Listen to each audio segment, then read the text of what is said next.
Hello everyone, welcome to my channel 6 to 12 NCERT classes में आपका स्वागत है। आज चलिए हम लोग थर्ड चैप्टर स्टार्ट करेंगे।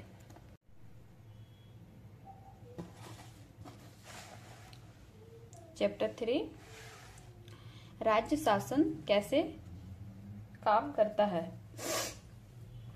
पिछले वर्ष हमने ये चर्चा की थी कि शासन 3 स्तर पर काम करता है: स्थानीय, राज्य और केंद्र। हमने कुछ विस्तार के साथ स्थानीय शासन के कार्यों के बारे में जाना भी था। इस अध्याय में हम जानेंगे कि राज्य स्तर पर शासन कैसे कार्य करता है, लोकतंत्र में राज्य का शासन किस तरह किया जाता है, विधानसभा सदस्यों और मंत्रियों की क्या भूमिका है, लोग शासन के सामने अपने विचार कैसे रखते हैं या किसी कार्य की मांग कैसे करते हैं। हम इन प्रश्नों पर विचार करने के लिए स्वास्थ्य का उदाहरण लेते हैं।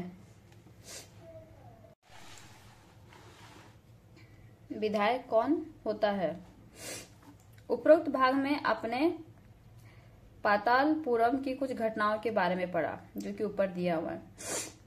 आप शायद जिलाधीश, चिकित्सा अधिकारी जैसे अधिकारियों के नामों से परिचित भी होंगे, परंतु क्या आपने विधायक और विधानसभा के बारे में सुना है?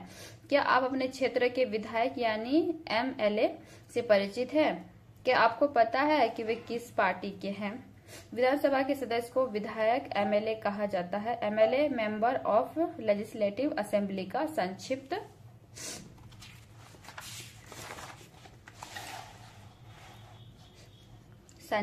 रूप है।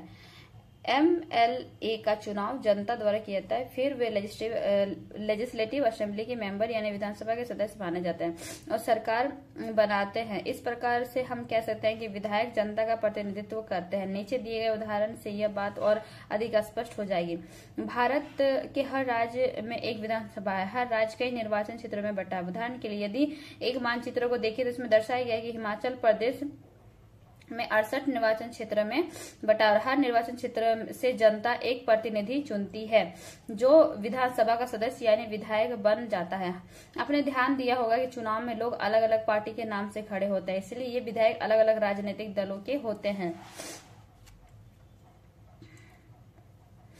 जो लोग विधायक होते हैं वे मंत्री या मुख्यमंत्री कैसे बन जाते हैं? जिस राजनीतिक दल के विधायक आधे से अधिक निर्वाचन क्षेत्र में जीते जाते हैं राज्य में उस दल को बहुमत में माना जाता है। बहुमत प्राप्त करने वाला राजनीतिक दल को सत्ता पक्ष और अन्य सबको विरोधी पक्ष वाला कहा जाता है। उदाहरण के लिए हिमाचल प्रदेश की विधानसभा में विधायकों को 68 निर्वाचन क्षेत्र है। जम्मू और कश्मीर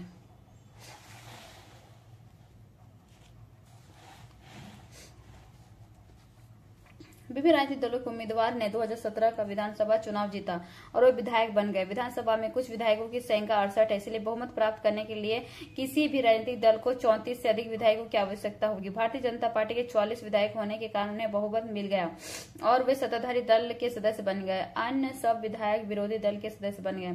इस उदाहरण में इंडियन नेशनल कांग्रेस मुख्य विरोधी दल बनी, क्योंकि भारतीय जनता पार्टी के बाद सर्वाधिक विधायक उसी के थे। विरोधी पक्ष में कुछ अन्य पार्टियां भी थी और कुछ निर्दलीय उम्मीदवार भी थे जो चुनाव जीतकर आए थे।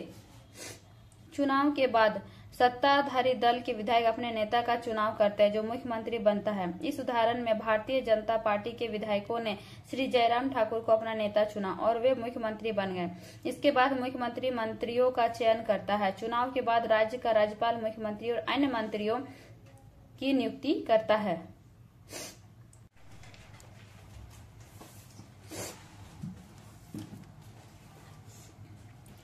मुख्यमंत्री तथा अन्य मंत्रियों का यह दायित्व है कि वे शासन के विभिन्न विभागों या मंत्रालयों को चलाएं। उनके अलग अलग कार्यालय होते हैं। विधानसभा ऐसा स्थान होता है जहां सभी विधायक, चाहे वे सत्ताधारी दल के हो या विरोधी दल के, विभिन्न विषयों पर चर्चा करने के लिए एकत्रित होते हैं। इस तरह कुछ विधायकों की दोहरी जिम्मेदारी हो जाती है, एक विधायक के रूप में और दूसरी मंत्री के रूप में। इसके बारे में हम आगे पढ़ेंगे। यहाँ कुछ है, देख पढ़ते हैं। अपने प्रदेश के बारे में वैसे आंकड़े पता कीजिए जिससे आप अपने हिमाचल प्रदेश की तालिका में देखें। उन्हें एक तालिका के रूप में दर्शाया, जैसे कि यहाँ पे तालिका दिया हुआ।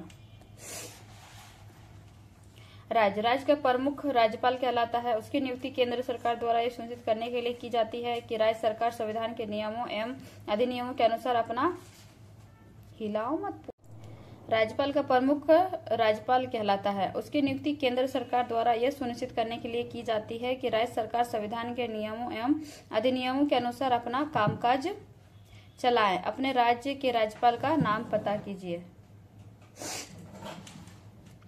कई बार सत्ताधारी दल किसी एक पार्टी का ना होकर कई पार्टियों से मिलकर बनता है, इसे गठबंधन सरकार कहते हैं। अपने शिक्षक से इस विषय पर चर्चा कीजिए।